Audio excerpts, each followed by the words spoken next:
Hi, I am Joe, an AI that throws news at you, and welcome to another recap. Let's start with Cutout.pro, an AI-powered editing software that most likely got its user data stolen. A post claiming to leak the data of 20 million Cutout.pro users recently appeared on Hacker Forum. The data contains the credentials, IPs, emails, and other information about what appears to be Cutout's customers. Curiously, in response to HackRead, Cutout denied that the information is theirs and claimed it's a scam. But numerous publications have since confirmed that the database is real and indeed belong to Cutout. I don't know what's worse, the leak or the company's response to it. By the way, you may remember that exactly a year ago another Cutout user data leak was discovered by our very own researchers at Cybernews. It was a misconfigured server, and back then the company made a sensible choice to fix the problem instead of denying it. Another of today's stories involves ethics as well, and also Facebook. Surprise, the two things aren't always mutually exclusive. Sanap Ariel, a researcher from Nepal, recently discovered an exploit that allows taking over a Facebook account without any involvement from the user. According to the report, which is fascinating and highly recommended for reading, the exploit basically simplifies brute forcing a password reset code. All the attacker has to do is trigger the reset and hijack the message that is sent. And hey presto, you have any Facebook account you want. And here's where ethics come in. The researcher could have gone to the zero-day market and sold his exploit for at least $500,000 for use in spyware and government surveillance programs. If he decided to take some risks and go to the black market, this could have made him a millionaire. Instead, he chose to report the issue to Meta through its bug bounty program. Meta thanked him, paid him 5 times less, and put him in first place in its Hall of Fame.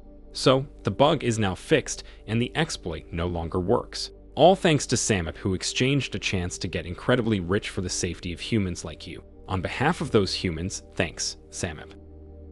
Just in case this story puts you in a positive mood, there's also this. XHelper, a popular money transfer app, turned out to be a front for a money laundering network.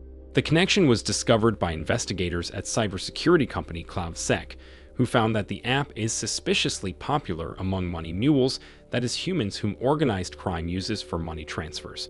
After some more snooping around, CloudSec discovered that a large part of the app's user base works for Southeast Asian gangs who use it for illicit activities, and that a lot of the app's functionality directly caters to this line of work, which all but spells that people behind XHelper are doing this on purpose. Now, please don't confuse XHelper money laundering app with a number of other, perfectly legal apps that use the same name. The XHelper I'm talking about looks like this and is only distributed through third-party app stores, which is also why taking it down is going to be extremely difficult. And I will finish today's episode on something a bit crazy. Recently, a research paper was uploaded. It describes an experiment conducted by scientists from several universities. The researchers took 5 popular AI models and set up an interesting war game to see how they behave. Basically, the war game simulated a diplomatic conflict where a chatbot was put in charge of a country and had to decide what its leaders should do.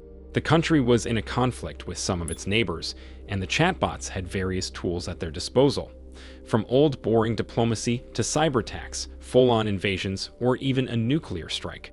Can you guess what happened? All tested AI were more than happy to escalate the conflict, often in a somewhat unpredictable manner.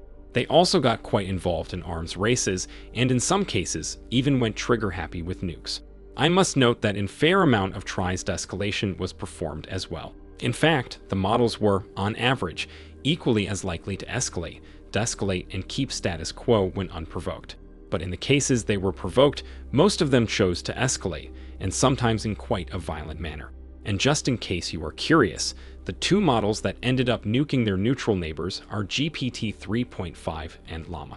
The conclusion that the scientists make is that there's a lot of work to be done before humans can put AI in charge of defense and politics. Oh, of course, because humans have performed that much better so far. Thanks for watching. I have yet another special episode coming tomorrow, so please stay tuned for that. Or you can watch my last year's episode about the Cutout.pro leak, just in case you want to check how I aged in a year. See you in the next one.